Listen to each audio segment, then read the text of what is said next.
first team reps from Shedeur. Oh my. So what really is happening is he's going to have to be like spectacular. The coach, I'm telling you, they lied to us. No, and that's a good question because you brought that up, and I was going to ask you, and you actually made an excellent point because I agree with you. There's been a lot of people in the NFL that have lied to us about Shedeur. Why do people continue lying to us about Shedeur? Because I could make the case that Kevin Stefanski lied to us about Shedeur. He said it was a four-man competition. He is the only one, Shedeur Sanders is the only one not to get a first-team rep in OTAs.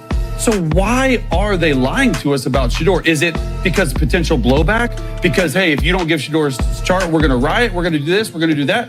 I'm just trying to understand why no one can keep it real about Shedeur, because everyone has lied to us. The Cleveland Browns thought they could hide their secret. A rookie quarterback buried on the depth chart, tucked behind a safe veteran, and kept far from the cameras. Fans were told to be patient. Coaches smiled for the media, insisting, "It's just installation, nothing to see here." But then came day 7 of training camp, a single practice that flipped the entire franchise upside down. Because in a quiet, almost invisible moment, a rookie stepped onto the field. And in just a handful of snaps, he forced the Browns' coaches, players, and even the owner to question everything they thought they knew. And this wasn't hype. It wasn't a fluke. This was the day Shedeur Sanders turned a scripted quarterback battle into a full-blown controversy. From the very first day of training camp, Kevin Stefanski didn't look like a man coaching football. He looked like a man running for office. Reporters surrounded him, cameras flashing, microphones everywhere. "Coach, who's running with the first team? Any chance the rookie sees snaps soon?"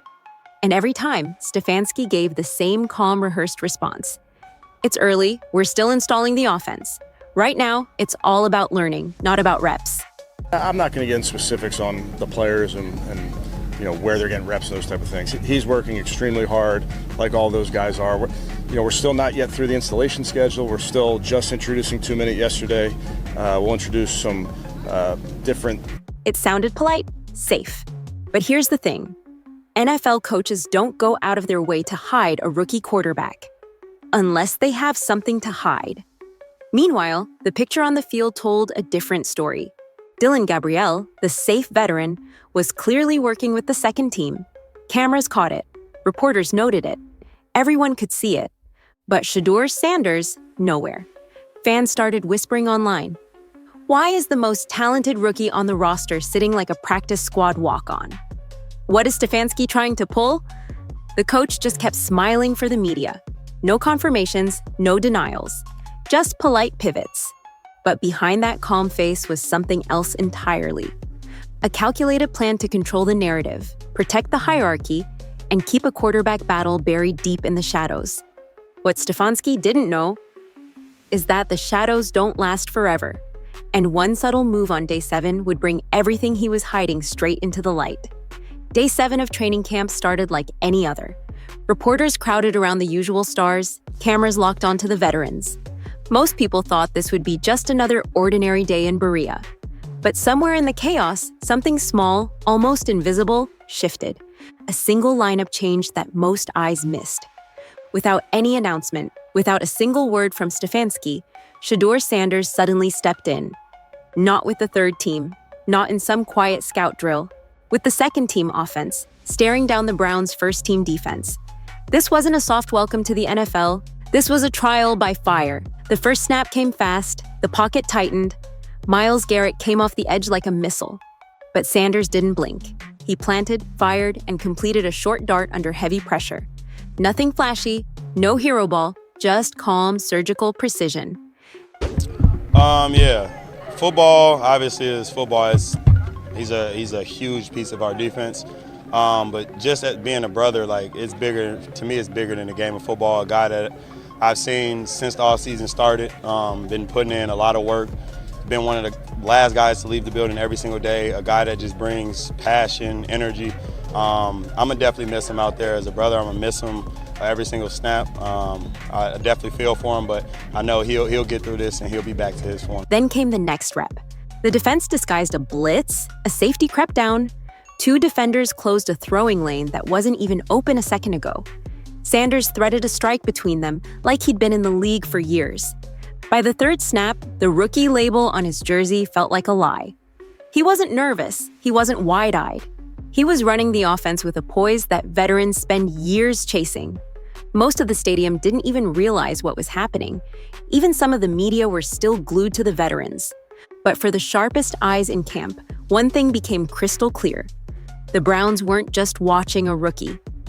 They were watching a quarterback ready to fight for the job. And the silent switch? It was just the beginning of the chaos to come. Rookie quarterbacks usually get a soft landing. A couple safe reps, a pair of check-down throws, maybe a bubble wrap plan to ease them in. Not Shedeur Sanders. The instant he lined up against the Browns' first-team defense, it was like stepping into a storm. The pocket collapsed in seconds. Myles Garrett came screaming off the edge like a heat-seeking missile. Linebackers disguised blitzes, cornerbacks jammed the routes, and every passing lane seemed shut tight. Most novices would panic. They'd roll into a bag, sail a throw, or freeze beneath the lights.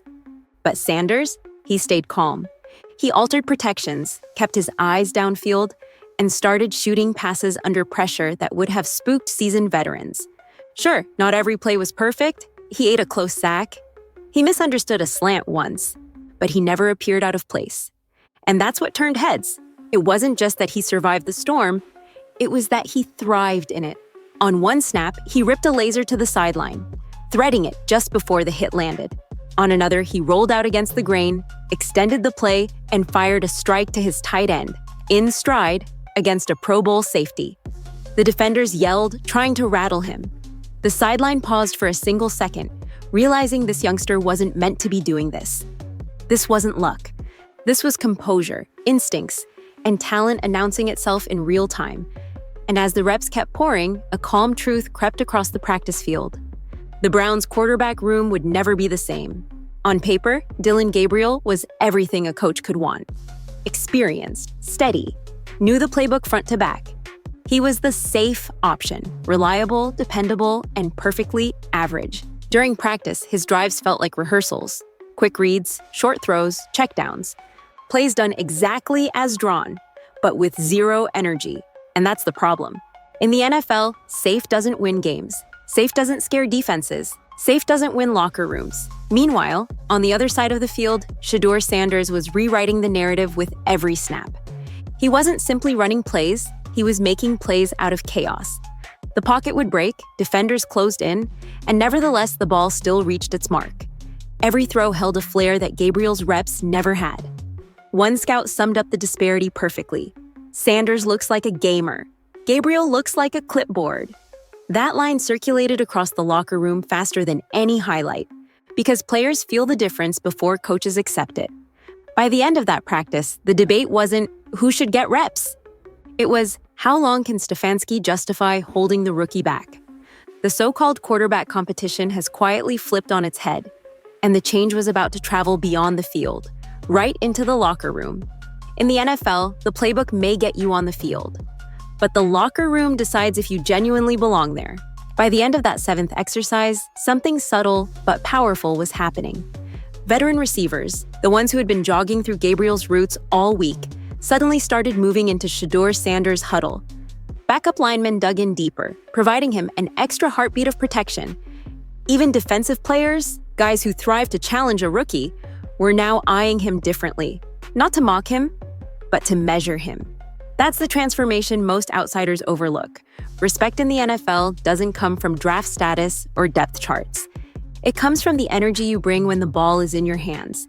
And Sanders, he had that enthusiasm. The kind that makes a huddle feel alive. The kind that makes teammates believe a play isn't finished until he says it's over. One team source said it perfectly. It's subtle, but they're following him now. That doesn't happen by accident. Every rep he took, every throw he made, started chipping away at the unseen barriers of the depth chart. He wasn't just winning snaps, he was winning hearts. And in the NFL, once the locker room believes in you, it's only a matter of time before the company needs to believe too. But the next shift wouldn't come from the players. It would come from someone far more powerful, the man who controlled the team, and may determine Sanders' fate with a single look. When an NFL team owner shows up to training camp, it's usually just for show. A handshake here, a photo op there, then back to the luxury suite. But not this time. Jimmy Haslam didn't come for a smile and a camera flash. He came to watch, arms crossed, eyes locked, standing quietly alongside the defensive coaches while Shedeur Sanders lined up for 11-on-11 drills. And here's the thing everyone on that field knew. He wasn't watching Dillon Gabriel. The drive started easy. Quick completion, scramble for a first down. Then a strike over the middle that hit the receiver before the safety could blink. The entire field felt it. The kid was cooking, and then the moment that changed everything. Sanders slid to his right, pressure coming in, and threaded a touchdown pass between two defenders like he'd been doing it for years. The sideline buzzed. Reporters gazed at each other, scribbling furiously. And Jimmy Haslam, he gave one single nod. No clapping, no words, just a nod. But in the NFL, a wink from the owner is louder than a press conference. Moments afterward, Stefanski was spotted walking over, deep in conversation with Haslam. No grins, no small talk, just business. People close to the team whispered the obvious. If the rookie is as good, let him run. And from that moment on, the rotation shifted. Sanders' reps with the starters jumped overnight. The tone of camp altered. The quiet, shielded QB fight was now a franchise-altering decision being made in real time. But once the owner nods, the next storm is seldom long behind. Because now, the media was about to catch on. And when the headline struck, there would be no going back. At first, the Browns thought they could keep the story under wraps. Inside the building, whispers were growing. On the field, Sanders' reps were rising. But in public, they still pushed the company line. Dillon Gabriel is our steady veteran. Shedeur is learning. He's coming along just fine. But football secrets don't stay secret for long. All it took was one clip. A tight window strike in 11-on-11 drills, posted by a local beat reporter with the caption, "Rookie Shedeur Sanders with a dart against the first-team D." That clip spread like wildfire. First Cleveland fans noticed, then NFL Twitter, then the national media. Suddenly, every sports talk show had the same question. Is there a quarterback controversy in Cleveland? Headlines popped up everywhere. Shedeur Sanders turning heads in camp. Browns rookie might force QB shakeup. The future is arriving faster than expected. And with every headline, the pressure grew. Because the fans weren't just watching anymore, they were demanding. Hashtags started to trend. #StartShedeur. #LetTheKidCook. Comments flooded the Browns' official pages. We see it, why don't they? Gabriel's safe, Sanders is special. The organization could feel the walls closing in. What started as a quiet camp experiment was now a full-blown movement. The front office felt it, the coaches felt it, and most of all, Kevin Stefanski felt it. Because every clip, every highlight, and every headline made one thing clear. He could only stall this decision for so long. By the time the headlines hit, Kevin Stefanski's calm poker face was starting to crack. Every camera pointed at him. Every reporter asked the same question without saying it out loud. How long can you keep the rookie on the bench? Inside the facility, the tension was impossible to ignore. Dillon Gabriel was still the safe choice. He knew the system. He wouldn't rock the boat. But safe was starting to feel like stagnant. Meanwhile, Shedeur Sanders wasn't just earning reps. He was earning the team. Veteran receivers followed him. Backup linemen dug deep for him. Even defensive players admitted quietly he was the one making practice feel real. Stefanski now faced the kind of decision that can define a career. Stick with the plan. Keep Gabriel as the starter. Pretend nothing has changed. Risk looking blind while the locker room and fans lose patience. Break the script, hand the keys to the rookie. Risk the pressure, the mistakes, the firestorm that comes with starting a first-year QB. There was no safe answer, no way to win without risk. And yet, every throw Sanders made in practice made the choice feel less like a gamble and more like destiny. The Browns had told everyone to be patient. They said the rookie needed time. They said this wouldn't happen this year. But Shedeur Sanders didn't ask for permission. He didn't wait for the plan. He just showed up and took control. By the end of camp, one truth was undeniable. This wasn't a story about hype. It wasn't a PR stunt. It was a rookie quarterback forcing a franchise to face reality. And for Kevin Stefanski, the question wasn't if anymore. It was when. The Cleveland Browns thought they had time. Time to ease a rookie into the system. Time to let the veteran hold the fort. Time to control the narrative. But the game doesn't wait. And Shedeur Sanders didn't either. In just a handful of practices, he went from buried on the depth chart to stealing reps, winning the locker room, and catching the eye of the man who signs the checks. The media can spin it, the coaches can downplay it, but the truth is out now. A quiet quarterback battle has turned into a movement that the Browns can't ignore. And for Kevin Stefanski, every snap moving forward could define his season. Because when a rookie forces the conversation, you only have two choices: ride the wave or get swept away. So now, the question isn't if Shedeur Sanders will take over. It's when. And when that moment comes, the entire NFL will be watching.